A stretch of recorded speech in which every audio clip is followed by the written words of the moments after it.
همه مینالن که آبجو و مشروبات الکلی تو کل مناطق به کثرت داره توزیع میشه، مثل آب خوردن. چند سال پیش یادتون بیارید من میشناختم از اینجا کارگرانی می آمدن سورو کار عملیگی میکردن، بنایی و گل میکردن، تو این باغها گرفتار بودن. امروز خدا در باز کرده. چند روز پیش یک نفر به من گفت که یک جوان 16 ساله در 16 سالگی صاحب 900 میلیون تومان پول بوده. پول خودش، نه پول باباش. 16 سالش 900 میلیون تومان پول، کار سیگار میکرده. 900 میلیون تومان پول، 16 سال سن. کاش که کار سیگار میکرد. بعد از اینکه به 900 میلیون تومان پول رسید، یه دوستیش از همون دوستان نابابش در گوشش گفت تو خودتو خسته کردید، 900 میلیون تومان پوله، سیگار ول کن، نون توش نیست. 16 سالش 900 میلیون تومان. دیگه کارتون سیگار نبر تا سر نمیدونم پشت تنگه فلان و فلانجا تحویل بدید 100,000 تومان بهت بدن. کافیه که یک سرویس مورفین ببرید تا شیراز یا تهران، کافیه 2 میلیارد تومان. این سرویس دیگه چه؟ مورفین ببر، یک سرویسش 2 میلیارد تومانه. جوان 16 سالش 900 میلیون تومان. نمیگم 9 میلیون تومان ها. دانشجو داریم که دنبال 100,000 تومان گرفتاره مسکین. دانشجو داریم که دانشگاه قبول شده، سرمایه منطقه شماست، به خاطر 100,000 تومان ترک تحصیل میکنه. پیام نور قبول شده، فقط پول کرایش میخواد. 100,000 تومان پول ورودیش نداره. جوان 16 سالش 900 میلیون تومان داره. یه دوست ناباب شهرستانی بهش میگه دیگه سیگار بسه، سیگار دیر آدم پولدار میشه، یه سرویس مورفین ببر، 2 میلیارد سودشه. 900 میلیون رفت، خودش هم 10 سال رفت زندان، گرفتار شد. سرمایه که ایمان ما رو غارت بکنه به درد چی میخوره؟ آدم تعجب میکنه. منطقه ای که تا دیروز کار نبوده، مردم کار گل میکردن، عملگی دستشون تکه تکه شده بود، شکر خدا میکردن. امروز شراب بیاد و آبجو بیاد و عرق بیاد و فیلم های مبتذل بیاد تو منطقه و اون را به عنوان یک سرمایه بپذیرن و بعد تو عروسی هاشون مثل شربت بدن و بعد مست بشن. من فقط فرق عروسی اسلامی و سالم و غیر سالم میگم. شب جمعه عروسیه، قرار شده مشهورترین خواننده ارگزن و نمیدونم که جاز میزنه، اسمش نمیبرم، تو منطقه بیاد تو عروسی شرکت بکنه، جاز بزنه. ساعت 1 بعد از ظهره. شب عروسی ساعت 9 شروع میشه. ساعت الان 1 بعد از ظهره. آدرس کجاست؟ محله فلانی. نمیگم روستای شما، محله فلانی. عروسی با حضور خواننده فلان. ساعت 1 بعد از ظهر، ساعت 9 عروسی شروع میشه. 9 ساعت مونده.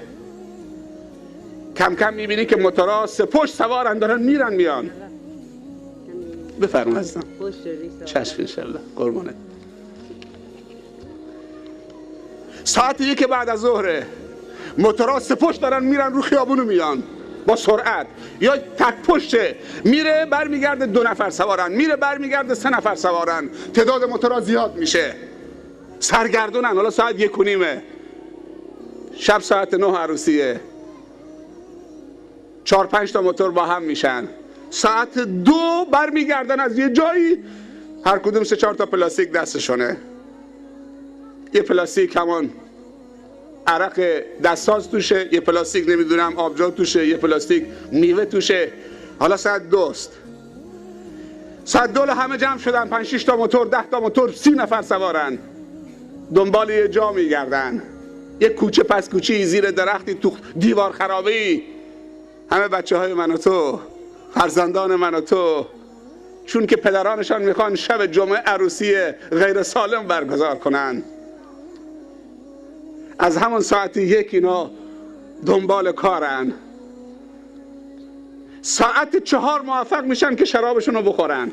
ساعت 4 بعد ظهر، ساعت 1 3 ساعت طول کشیده، ساعت 4 میخورن، 2 ساعت طول میکشه تا نعشه بشن، ساعت 6 نعشه میشن، ساعت 7 میان تو خیابونا، از ساعت 7 7:30 مالا 10 تا موتور 3 پشت 30 نفر دور اون خونه‌ای که عروسی دارن میچرخن. از این طرف با سرعت تمام کم کم سبکتر میشن و هرچی شراب کارسازتر باشه، ساعتی ازش بگذره، جرأت گناه اونها بیشتر میشه و ترس خدای اونها کمتر میشه و درندگی اونها بیشتر میشه. ساعت 9 ساعت 0 دوباره میرن جمع میشن یک جایی. این قمیصشون معذرت میخوام یکی این بالا میکشن، یک کابل اینجا گره میدن، هر کدوم هم یک موکدبر تو جیبشون. میخواد نماز جمعه بره یا نماز عید بره. عروسی غیر سالم یعنی این، یعنی جوان از ساعت 1 بعد از ظهر دنبال کابل و دنبال موکدبره. ساعت 9 با دهانی مست و پلید و ایمانی از دلش بیرون رفته، پیامبر صلی الله علیه وسلم میفرمایند اگر یک مسلمانی که اهل قبله باشه یک قطره شراب تو حلقومش بریزد یا از پول فروش شراب بیاد تو زندگیش تبدیل به برنج و خورش و گوشت باشد و خودش و فرزندانش بخورد، ایمان از تو دلش در می آید، مثل قمیصی که از سرت در میاری بالای سرش میماند اینطوری. و اون قدر از خدا فاصله میگیرد با یک قطره شراب که تا 40 نماز جرأت ندارد که نزدیک نماز بشود.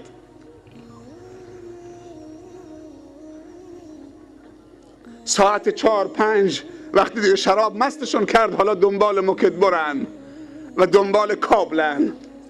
با نیت کابل و موکدبر میاد تو عروسی شما پدرم، برادرم، مادرم، خواهرم، برادر مسلمانم، به قصد عروسی شما، به قصد موکدبر و کابل با خودش میاره.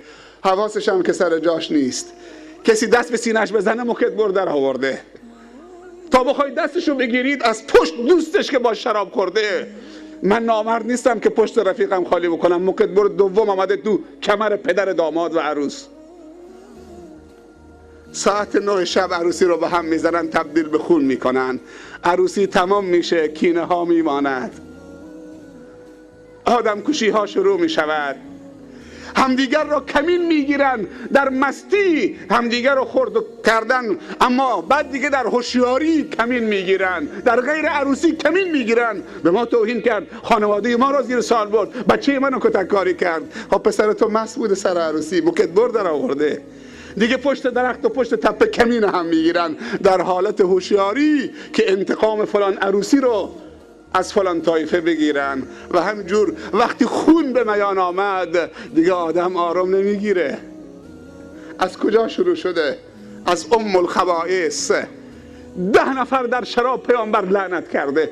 10 نفر. اون فروشنده، اون خریدار، اون کسی که درست میکنه، اون کسی که حمل میکنه، اون کسی که درآمد شراب میخوره، همه رو نفرین و لعنت کرده. نفرین رسول خدا امان نمیدهد. چرا جامعه ما استقرار پیدا نمیکنه؟ با یک مراسم اسلامی و یک سخنرانی 1 ساعته درد دوا نمیشود. همه موبایل ها پر از نوارهای نادرسته. کی بزرگان ما توبه میکنن تا بچه های ما توبه بکنن؟ خداوند وعده داده اگر پدر صالح باشه بعد از وفات پدر خداوند فرزندانشون رو تضمین میکنه. بعضی معصیت ها معصیت 1 نفر نیست و بعضی توبه ها توبه 1 نفر نیست. الناس علی دین ملوکهم، مردم بر دین ملوکشونن.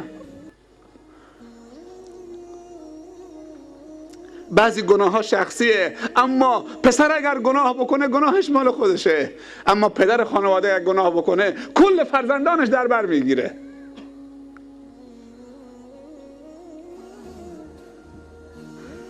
پدرها و مادرها اگر میخوای که بچه هاتون توبه بکنن، ما و شما باید توبه بکنیم.